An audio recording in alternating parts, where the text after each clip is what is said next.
बिस्मिल्लाहिर्रहमानिर्रहीम।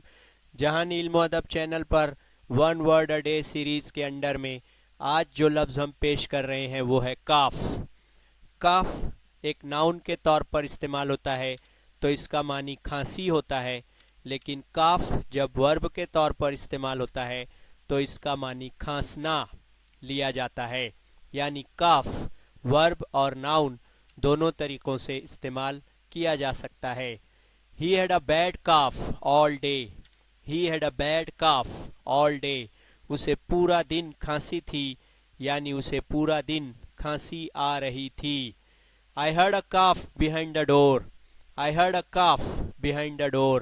दरवाजे के पीछे मैंने खांसी सुनी, यानी दरवाजे के पीछे मैंने खांसी की आवाज़ सुनी।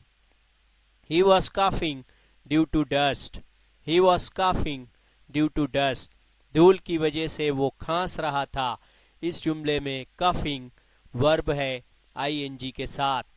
सीमा काफ्ड ऑल नाइट। सीमा काफ्ड ऑल नाइट।